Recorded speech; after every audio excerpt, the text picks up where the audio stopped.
Demain, grande nuit de l'orientation et du parcours professionnel initié par la Chambre de commerce et d'industrie. Jean-Louis Burger, vous y serez bien sûr. On va y venir dans un instant. Parlons un petit peu d'économie de notre belle région. Est-ce que aujourd'hui, c'est une question qu'on peut se poser, est-ce que la réforme territoriale va avoir des conséquences finalement sur les chambres de commerce et d'industrie ? Oui, parce que comme les régions doivent se réorganiser, les CCI vont le faire également. C'est-à-dire que la prochaine CCI régionale fin 2016 sera une CCI régionale grande région. C'est déjà un des premiers changements. Un des premiers changements. Donc la CCI régionale Alsace actuelle deviendra une CCI territoriale. Et nous travaillons actuellement sur une réorganisation des CCI territoriales, donc Colmar, Mulhouse, Strasbourg, afin de faire effectivement une équipe commune aujourd'hui qui pourra représenter l'Alsace au sein de ces grandes régions. Alors vous poussez les entreprises, voilà, pour du développement. Aujourd'hui, pour relancer l'activité, il faut de la commande publique. Est-ce que pour vous, c'est une bonne idée ? C'est important. Je sais que c'est pas facile. Les collectivités ont des comptes extrêmement serrés aujourd'hui, des équipes souvent en surnombre. Donc il y a un vrai travail à faire en matière de gestion interne, mais l'investissement est nécessaire. Alors certes, ce n'est pas que de l'investissement public que nous attendons, mais l'investissement public est un signe fort. D'abord parce qu'il donne confiance et parce que nous avons également sur le marché de nombreuses entreprises qui dépendent, elles, de la commande publique locale, territoriale et régionale. Donc c'est mettre en souffrance ces entreprises-là aujourd'hui et nous attendons des milliers de chômeurs supplémentaires dans notre région du fait d'une baisse importante de la commande publique. Autre dossier, le GCO, vous êtes-il un de ses fervents défenseurs? Où en est-on aujourd'hui? Il avance au ralenti, on va dire. Avec des cabanes, comme avec des cabanes, oui, tout à fait. Qu'on a vu sur Alsace 20. Alors, je ne vais pas trop parler des cabanes, parce que je trouve que c'est un peu une provocation qui est un petit peu dommage par les temps qui courent. GCO reste nécessaire. Un record ce soir, c'est 3/4 d'heure pour faire Ingolsheim-Illkirch. Donc, vous voyez que je pense qu'on ne peut pas en rester là. On a besoin de bouger, on a besoin de circuler. Dans le monde économique, le temps compte toujours, c'est important, c'est de la rentabilité également. Et notre région est trop en souffrance depuis longtemps. On n'a toujours pas d'axe autoroutier qui traverse toute l'Alsace. Je crois qu'il y a une des seules régions de France aujourd'hui qui n'a pas d'axe de ce type-là. Et je crois que c'est aussi un outil essentiel pour l'avenir de l'Eurométropole. Elle est née le 1er janvier 2015. C'est un moment important. Je pense que c'est un rôle et une stature importante pour la ville de Strasbourg, enfin la communauté urbaine.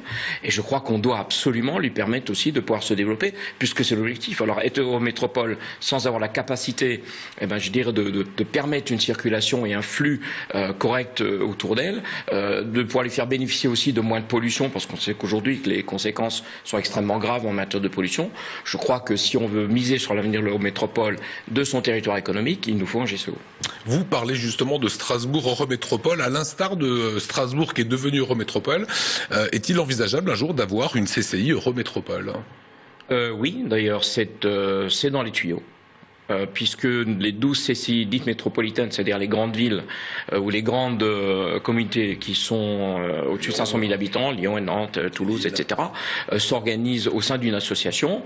C'est une demande qui est faite au titre d'une loi également, la loi NOTRe, qui doit sortir mars ou avril, et qui devrait permettre à ces CCI-là de devenir des CCI métropolitaines pour qu'elles jouent un rôle économique important au niveau de ces eurométropoles. Donc Strasbourg et Bas-Rhin deviendraient CCI Eurométropole. Oui, tout à fait. Alors, ça sera le cas pour le territoire de la communauté urbaine de Strasbourg, peut-être un petit peu élargi.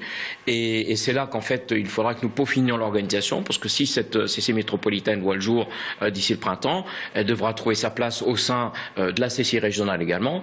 Et il faudra bien entendu que nous trouvions des articulations qui permettent à l'une et à l'autre d'être parfaitement performantes. Voilà, merci pour votre franchise. Parlons de cette nuit d'orientation et du parcours professionnel. C'est demain. Ça va se passer au Rhenus Sport. Beaucoup de monde attendu. Qu'est-ce qu'on y fait? Qu'est-ce qu'on y voit?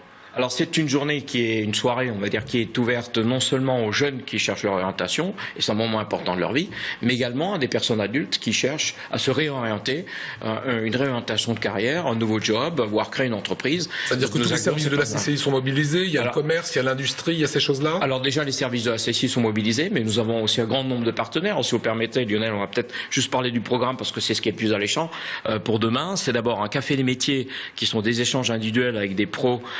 60 métiers seront représentés, un forum avec un stand de 29 organisations professionnelles, un espace multimédia, ce sont des tests en ligne pour mieux se connaître mais aussi mieux s'orienter, des ateliers flash de 30 minutes sur l'emploi de demain, construire et financer son projet de formation, le rôle des parents dans l'orientation, c'est une chose très importante, le transfrontalier, vous savez que nous sommes dans une région qui regarde à 360 degrés, c'est le bassin rhénan, donc on en parle là aussi, et je fais une parenthèse rapide, 4% de chômeurs chez les jeunes en Allemagne.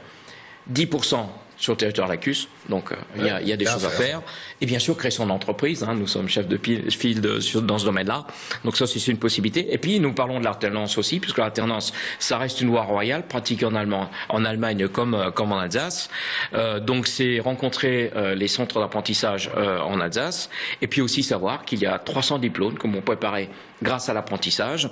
Ça va du CAP au diplôme d'ingénieur et au master. Donc, vous voyez, il y a de quoi faire. Et on sera vraiment dans le concret demain. Et on sera dans le concret demain. 15h, 20h30 au Renu Sport. J'ai vu que en régie, on vous a passé